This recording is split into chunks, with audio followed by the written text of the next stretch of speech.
কথা বুঝেন না, বিষয়টা কিছুই না। আমি বুঝাইতে চাই শুধু একটা অস্থিরতা আমার, যে তোমরা কেন নিজেকে নষ্ট করছো। আমার প্রশ্ন হলো এটা। তোমার দ্বারা অনেক কিছু হইতো, এই পৃথিবীর অনেক স্বপ্ন ছিল ছোটবেলায়। কমপক্ষে একটা ছেলে ভাবো, আব্বা তুমি ভাবো, ছোটবেলায় তুমি কল্পনা করো কত মানুষ তোমার মাথায় হাত বুলাইছে। এই যে হুজুর এখন ওনার এই ছেলেরে বলছে আমার হাত বুলাই দেন, ওরে বলছে হুজুর হাত বুলাই দেন। এভাবে প্রতিটা বাবা, প্রতিটা মা কোলের বাচ্চা, ছোট বাচ্চাকে এইভাবে কত শত শত মানুষের কাছে তোমারে বাবা, তোমার মা তোমারে দাদির কোলে দিছে, নানির কোলে দিছে, ফুফির কোলে দিছে, চাচির কোলে দিছে, খালার কোলে দিছে। খালা বোন আমার বাচ্চাকে মুচ্চা দেন, ফু দিয়া দেন, আল্লাহ যেন মানুষ করে। মায়ের এই স্বপ্ন ছিল কিনা বল? বাবার এই স্বপ্ন ছিল না? ওই বেচারা আজকে 16 বছর বিদেশ করে, 18 বছর, 12 বছর, আহা 16টা বছর যে বেটা বিদেশ করে, কি আশা আমার সন্তান মানুষ হবে, আমার বিবি বাচ্চা মানুষ একটু আরামে থাকবে। এই জন্য ওই লোকটা প্রবাসে, তার কোনো সুখ বলতে কিছু নাই। প্রবাসীর কোনো সুখে নাই। প্রবাসী একটা ছোট্ট রুমে, এরা 4 জনের রুমে 8 জন থাকে, 3 জনের রুমে 6 জন থাকে, ফ্লোরিং করে থাকে, ডাবল। জোয়ান মানুষ আমি নিজ চোখে দেখছি মিয়া, জোয়ান মানুষ ডাবল খাটে থাকে, মানে একটাই খাট, এটা নিচ এনো শোয়, পূর্ব আর একজন ঘুমায়। একটা মানুষের বয়স 30 বছর, এই বেচারা বাড়িতে বিল্ডিং করতেছে, অথচ সে ঘুমায় দোতলায়, ওই সালের উপরে। সে মনে করে কষ্ট করে কোনো রকমে পইরা থাকি, তো যদি কোগা টাকা বাঁচে তো বাড়িতে পাঠাবো। আমার ছেলেটা বড় হয়ে যাইতেছে, ওর ফর্ম ফিল আপ আছে, রেজিস্ট্রেশন আছে, ওর টাকা পয়সা লাগবে, পরীক্ষার খরচ আছে, পড়ালেখার অনেক খরচ। আমার মেয়েটা আস্তে আস্তে বড় হয়ে যাচ্ছে, মেয়েটারে বিয়ে দিতে হবে। আমার একটা পুরান ঘর, এই ঘরটা আমার নতুন করে ভাঙিয়ে একটা ঘর করতে হবে, কদ্দুর ফার্নিচার নাই ঘরে। এই স্বপ্ন দেখে দেখে দেখে দেখে আশায় আশায় বুধ বাইরা এই বেচারা আজকে 16 বছর, 32 বছর সৌদি আরবে। আমি এমন অসংখ্য প্রবাসী দেখছি, জেদ্দা থাকে 32 বছর, 28 বছর। তাইলে বাবা, এই এত স্বপ্ন বাবের মায়ের, এই আদর কোল, ছোট্টবেলায় বুকে জড়াইয়া চুমা দিছে কত হাজার বার, কত লক্ষ বার। মায়ের স্বপ্ন, বাবার স্বপ্ন, এই সব কিছুর বিনিময় ছিল এই বদলা যে 16 বছর বয়সে আজ তুমি 1 ওয়াক্ত নামাজ পড়ো না। 365 দিনে কোনো দিন ফজরের নামাজ তোমার কপালে জোটে নাই, আর তুমি সারা রাত সারা দিন উলঙ্গ ছবি আর নর্তকী দেখলা। তাহলে তোমার মায়ের দুধের এই তো বদলা না? মায়ের পবিত্র দুধের এই বদলা দিলা? 2 বছর 9 মাসের মায়ের গর্ভের এই যন্ত্রণা কষ্ট সইলেন, এর এই বিনিময় দিলা? এই তো বিনিময়। মা এটাই প্রাপ্য ছিল, বাবা এটাই প্রাপ্য ছিল, যে তুমি 1 ওয়াক্ত নামাজ পড়বা না। আল্লাহ চেনো না, আখিরাত চেনো না, নবী চেনো না, আল্লাহর কোরআন চেনো না, রাসূলের সুন্নাহ চেনো না। কি দেখো তোমরা? বলো না আব্বা, এত কম বয়সে এত নষ্ট হয়ে গেল কেন? এত কম বয়সে এত চরিত্রহীন হয়ে গেল কেন? এত অল্প বয়সে এত নারী দেখো কেন? এত ছবি দেখো কেন? এত উলঙ্গ দৃশ্য দেখো কেন? আল্লাহর নবী বলছেন, মান নাযারা ইলা মাহাসিনি ইমরাআতিন আজনাবিয়্যা সুব্বা ফি আইনাইহিল আনিক ইয়াউমাল কিয়ামাহ। নবীজি বলছে, যে একবার কোন বেগানা নারীর দিকে তাকালো, খোদার কসম নবী বলে কিয়ামতের দিন জ্বলন্ত আগুনের সীসা গলিয়ে তার 2 চোখে দেওয়া হবে।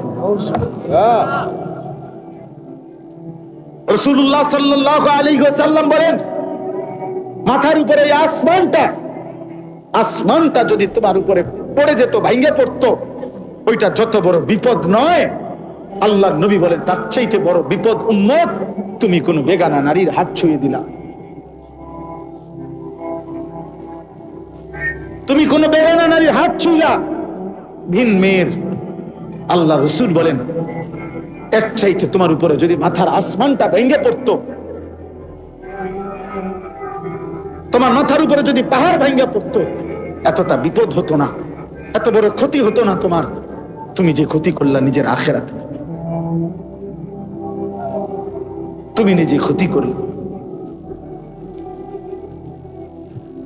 তোমরা বাবারা যা করছো তোমরাই ভাবো, তোমার জন্য আমি আটকাবো না, আমার জন্য তুমি আটকাবা না, কেউ কারোর জন্য থামে না। কিন্তু আখিরাতে আমরা সবাই যেতে হবে, আল্লাহ তাআলার কাছে আমাদেরকে পৌঁছতেই হবে, আমরা মানি কিংবা না মানি, আমরা স্বীকার করি আর না করি। আমাদের প্রত্যেকটা বাবা, অভিভাবক যারা আছেন, ছেলের বাবা, মেয়ের বাবা, আপনাদের কাছেও আমার বক্তব্য এটা, আপনারা আপনাদের ছেলের দিকে নজর দেন। সোফা লাগবে না, মাটিতে বসুক। ফার্নিচার লাগবে না বাপ, ওদের সাথে আগে বোঝাপড়া করেন যে তোদের জন্য আমি কেন ফার্নিচার বানাবো। যে নাফরমান সন্তান, তুই আল্লাহর দুশ্মন, তুই রাসূলের দুশ্মন, একটা বেলা এক ওয়াক্ত নামাজ পড়ছ না বেটা, তোর মতো জানোয়ারের জন্য আমি বিল্ডিং করব কেন? কথা বলে না? এটা কি বলা উচিত না যে তোর মতো জানোয়ার, তোর মতো আল্লাহর দুশ্মন, তোর চুল দেখলে মনে হয় না মুসলমান, তোর চেহারার ঢং দেখলে মনে হয় না মুসলমান, পেশাবের সুরুত দেখলে বোঝা যায় রাস্তার পাশে পেশাব করতেছে, কোথায় টয়লেট পেপার, কোথায় পানি। তো তুমি কুত্তা দেখো না? আরেকবার কুত্তা যখন পেশাব করে তুমি লগে পেশাব করো, আর আরেক দোস্তরে কইবা দোস্ত আমগো দুই জানোয়ারের ছবি একসাথে উঠাইয়া ফেসবুকে দে।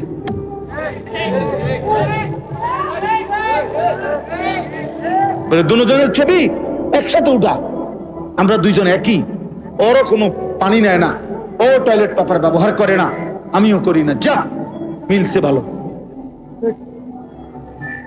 তুমি মুসলমান না? তোমার রক্তে ঈমান নাই? তুমি আল্লাহর কাছে যাবা না আব্বা? আহাসিবান নাসু আন ইউতরাকু আন ইয়াকুলু আমান্না ওয়া হুম লা ইফতানুন। আল্লাহ বলে, লোকেরা তোমরা কি ভেবেছো শুধু বলবে আমি মুমিন? তুমি শুধু জবান দিয়ে একবার বলবা আমি মুসলমান, আর আমি আল্লাহ ঈমানের পরীক্ষা না নিয়ে আমি বুঝি তোমার এমনে এমনে ছেড়ে দেব? তুমি কি এই ভেবেছো? কি মনে করছো? আল্লাহ বলেন আয়াহসাবু আল্লান ইয়াকদিরা আলাইহি আহাদ। আল্লাহ বলেন নাফরমান বান্দা কি ভেবেছে যে তার উপরে কারো কোনো শক্তি নাই, ক্ষমতা নাই?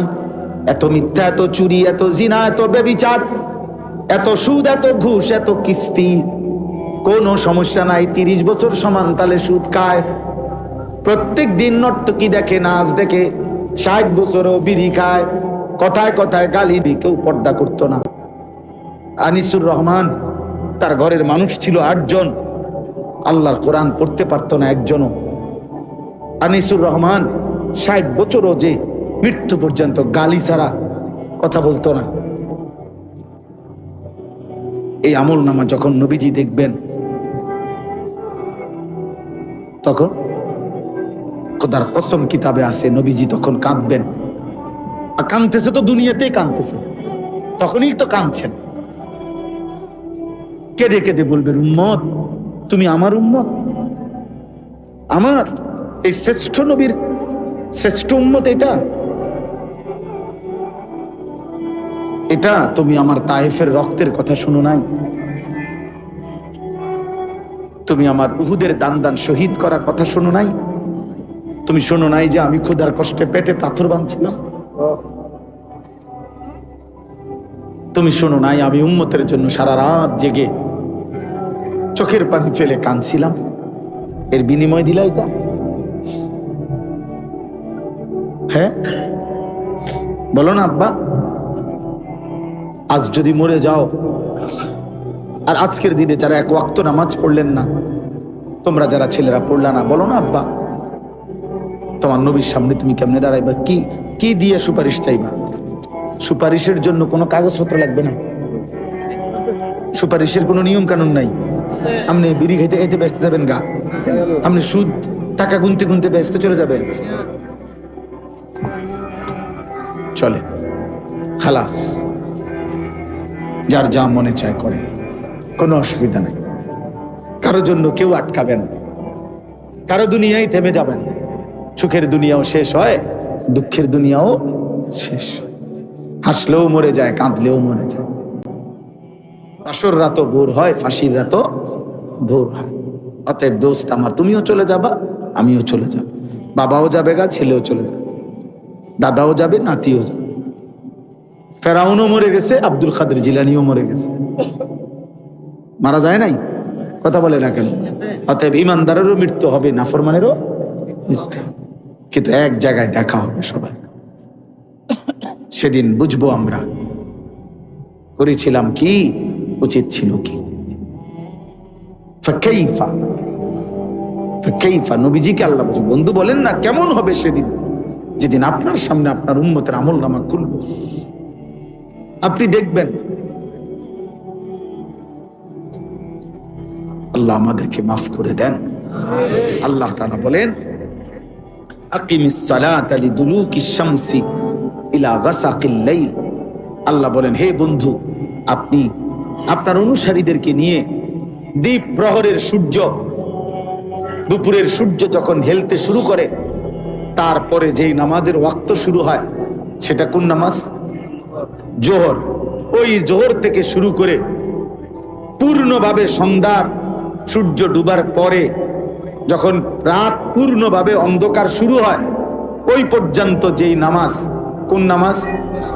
এশার নামাজ। তাহলে জোহর থেকে এশা কয় ওয়াক্ত হইল? 4 ওয়াক্ত।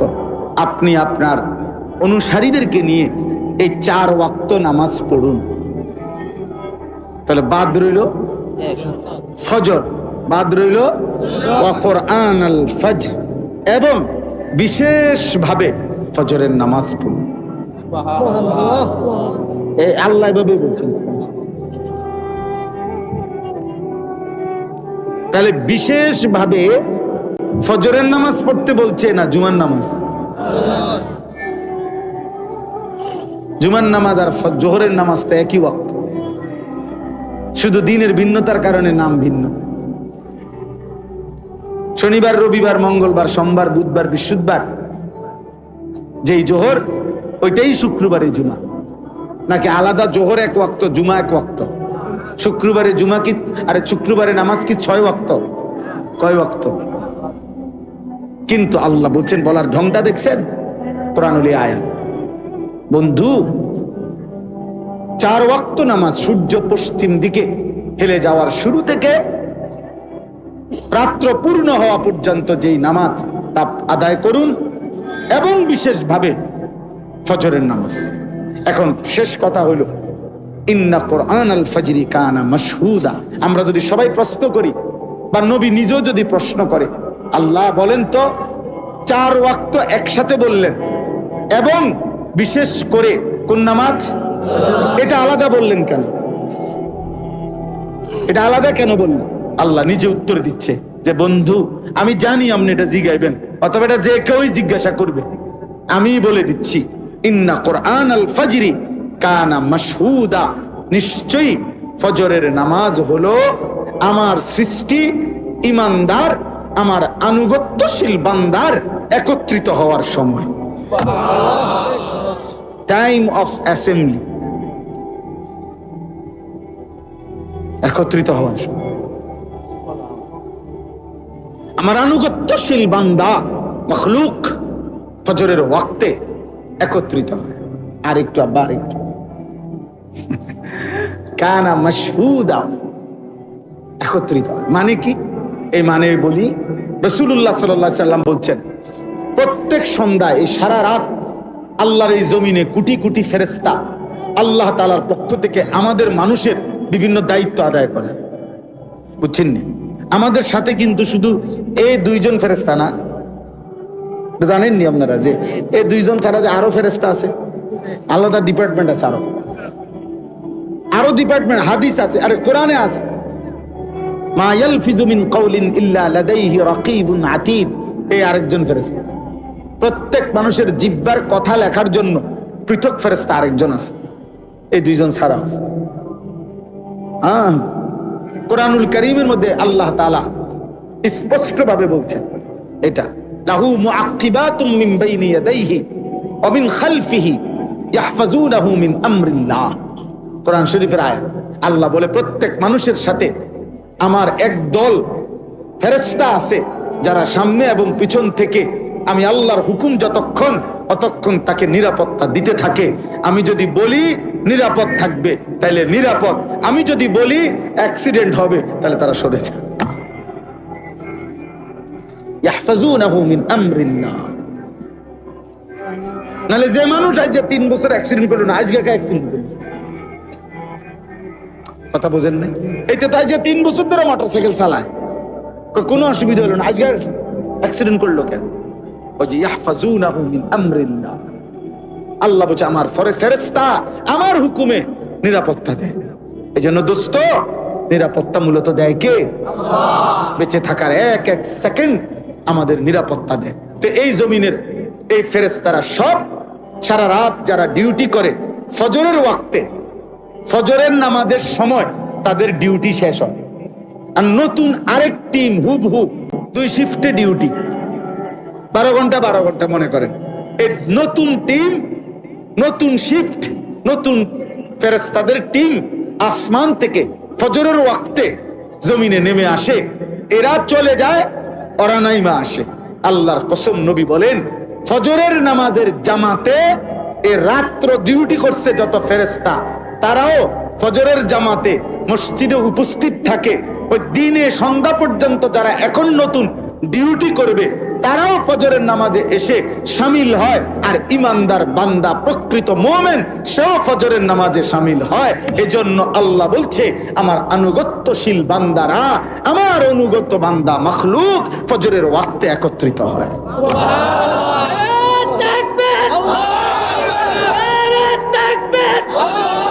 বুঝছুনি ভাই, বিষয়টা বুঝছুনি? এজন্য ফজরের নামাজ যার কপালে জোটে না, তুমি অভিশপ্ত,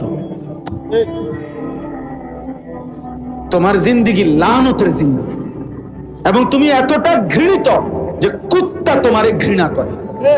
বুজুর্গানে দিন আউলিয়ায়ে কেরাম বলছে, কিতাবে আছে, আউলিয়ায়ে কেরামরা বলছে সকালের কুত্তা ঘুম থেকে জেগে জাগার মুহূর্তে আল্লাহর কাছে ফরিয়াদ করে, আল্লাহ প্রথম নজর কেন বেনামাজি নাফরমান আপনার কোন নাফরমান বান্দার উপরে যেন না পড়ে। তোরে কুত্তা ঘৃণা করে, কুত্তা তোকে কুত্তা ঘৃণা করে, কুত্তা। কিত্তি পাউডার লাগাও, চুল আশ্রাও কার জন্য? এই নাফরমান, কারে দেখাইবা? তোমার তো কুত্তাও দেখতে চায় না। বেনামাজি তুমি কারে দেখাও? হ্যাঁ, এই তামসা মনে করে নিজে ছবি উঠায়, মানে বাঁকা হয় ছবি উঠায়, মোটরসাইকেলে কাইত হয় ছবি, ঠ্যাঙ্গালগি দেয় ছবি উঠায়। মূলত সমস্যা হলো তারসিরা।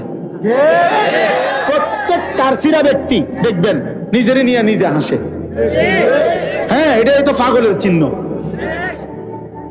এটারই তো পাগল। এই জন্য আমি তো, এটা আমার একটা ফতুয়া, এটা আমি ব্যক্তিগতভাবে এই ফতুয়া দিয়ে থাকি যে যারা সেলফি উঠায়, মানে নিজের ছবি নিজে উঠায়, ও তারসিরা, অপ্রতিবন্ধী, ওর ব্রেনের সমস্যা, ও ভালো ডাক্তার দেখানো দরকার, প্রয়োজনে পাবনা। আমার অনেক পরিচিত লোক আছে আলহামদুলিল্লাহ পাবনা। তোমরা কারো লাগলে আমার সাথে যোগাযোগ করলে আমি একদম ভালো ডাক্তার দেখাই দিতে পারবো। আমি এই গত 2 মাস আগেও পাবনা বিশাল মাহফিল করে আসছি 2টা। আজ ভালো ডাক্তারের সন্ধান দিতে পারবো, আব্বা ডাক্তার দেখাও। হ্যাঁ, তোমার কাছে ভালো লাগে তো পাগলই তো। আমার রূপে আমি মুগ্ধ। হ্যাঁ হ্যাঁ, এটা না বিষয়টা, আমারে দেখে আমাদের ভালো লাগতেছে তো মাশাআল্লাহ, দারুণ। তো আর কি, মানুষের আর ভালো লাগার দরকার কি? তোমার তো ভালো লাগছে। আহাম্মক কোথাকার। এই জন্য রাত্রি ফেলার